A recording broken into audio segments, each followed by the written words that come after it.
My name is Hannah Brooks. I'm 33 years old. And if someone had told me that my father's farewell party would end with half my family apologizing to my husband, I would have laughed in their face. Not because my husband couldn't earn their respect, because I'd spent 12 years watching them refuse to give him a chance. My father, Daniel Brooks, had served as the sheriff of our county in western Montana for nearly 4 decades. His retirement banquet was the biggest community event of the year, bringing together deputies, firefighters, ranchers, local business owners, judges, and neighbors who had known our family since I was a little girl. To everyone else, we looked like the perfect American family. Inside, we were anything but. My younger brother, Tyler, loved reminding people that my husband, Mason, never had a real career. Mason didn't wear expensive clothes. He drove a 12-year-old pickup with over 200,000 miles on it.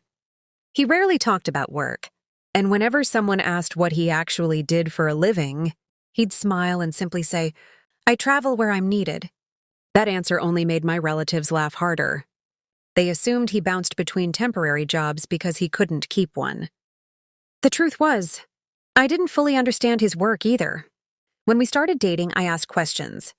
He answered what he could. Then one evening he looked at me and said, "One day it'll all make sense." Until then, I'd rather people judge me for being quiet than hear me brag about something I can't discuss. I respected that. My family didn't. As soon as we walked into the banquet hall, I heard the whispers begin. "Still driving that old truck?" "I can't believe Hannah settled." Tyler was right. He looks more like a ranch hand than a professional. I felt my stomach knot. Mason acted as if he hadn't heard a single word. Instead, he smiled at the elderly volunteer checking guest names, carried 2 extra chairs for a couple who needed them, and stopped to help a little boy pick up the dessert plate he'd accidentally dropped. Nobody thanked him. Most people didn't even notice. They were too busy judging the man by his boots instead of his character. Looking back now, that was the biggest mistake anyone in that room would make all night. Dinner had barely begun when my father stood to welcome everyone.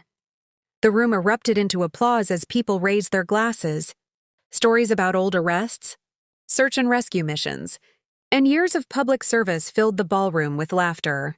For a moment, I thought maybe we'd make it through the evening without another awkward family moment.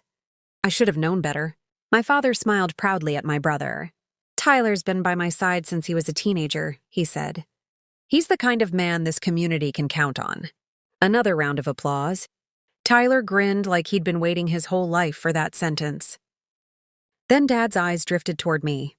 "And Hannah," he continued, "has always had a good heart."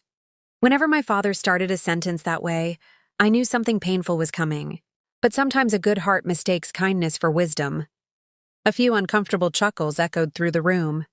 My father looked directly at Mason. "I've never understood a man who refuses to tell people what he does. Around here, honest people don't hide honest work." The room went quiet. Tyler couldn't resist.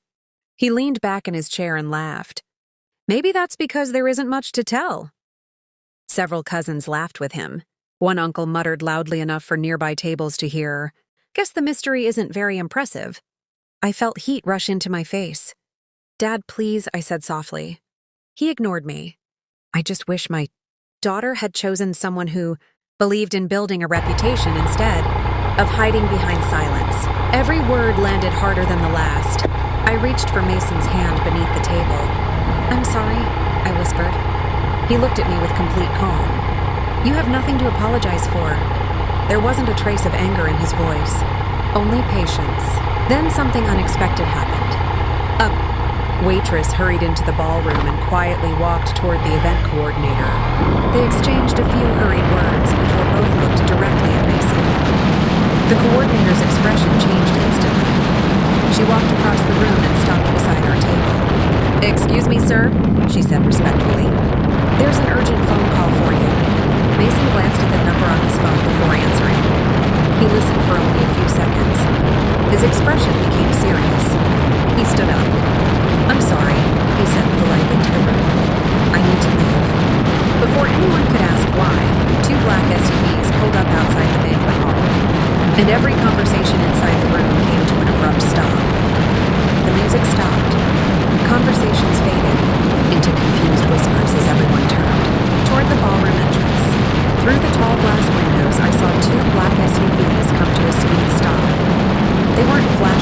covered with government markings. They looked ordinary until four men stepped out wearing matching jackets with official credentials hanging from their necks. My father frowned.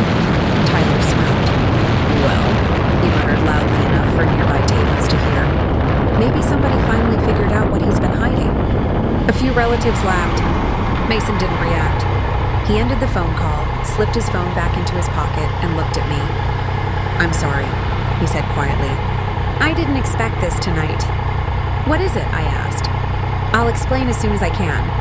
Before I could ask another question, one of the men entered the ballroom and walked straight toward us. The room was completely silent. When he reached our table, he extended his hand. "Mr. Carter?" Mason shook it. "Good to see you again, Director." "Director?" I blinked. I'd never heard anyone call my husband that before. The man lowered his voice, but in the silent ballroom, everyone could still hear him. "We've located the missing hikers in the Bitterroot Range. Rescue. Helicopters are already in the air, but the weather's changing faster than expected." My father's expression shifted from curiosity to confusion. The man continued. "The governor authorized us to request your immediate assistance." Someone near the back whispered, "The governor?" Another guest slowly stood from his chair. I recognized him as the chief of the county's emergency management office. His eyes widened the moment he saw Mason. "I knew I recognized him," he said. "That's Mason Carter." Several people looked at him, waiting for an explanation. The emergency chief took a slow breath. Whenever disasters overwhelm local resources, whenever search teams lose hope, whenever lives depend on impossible decisions, he looked directly at my father. "This is the man they call?" For the first time that evening, my family's confidence disappeared. And my father realized the quiet man they'd spent years mocking wasn't hiding because he had nothing to be proud of. He'd been silent because saving lives had always mattered, more to him than impressing a room full of people. Mason looked around the ballroom before turning back to the man who had arrived. "How many are missing?" he asked. 6, the director replied. "A family of 4 and 2 volunteer guides. A blizzard moved in faster than expected. The helicopters can only stay in the air for another hour." Without hesitation, Mason nodded. "I'm coming." He reached for his jacket, but before he could leave, my father stepped forward. "Wait," Dad said, his voice uncertain. "What exactly do you do?" For the first time all evening, Mason answered the question everyone had been asking for years. "I lead one of the country's emergency wilderness response teams," he said calmly. "When local agencies run out of options, they ask us to coordinate the rescue." The room was silent. Tyler stared at him. "So, you're a government employee?" Mason smiled politely. "No," the director answered instead. "He built the team himself after losing his younger sister in a mountain accident 14 years ago." Every eye in the ballroom shifted back to Mason. "There wasn't a coordinated rescue system back then," the director continued. "He spent years creating one." I felt my chest tighten. I knew Mason had lost his sister. He'd never told me the rest. The director looked toward my father. Since then, his organization has helped locate hundreds of missing hikers, children, hunters, and disaster victims across several western states. One of the firefighters near the stage slowly stood. "I've worked with his team," he said. "So have I," another deputy added from across the room. "They don't chase publicity," the deputy continued. "They just show up when everyone else is running out of hope." The whispers that had filled the ballroom earlier were gone. No one was laughing anymore. My father looked at Mason with disbelief. "I judged you because you never talked about yourself."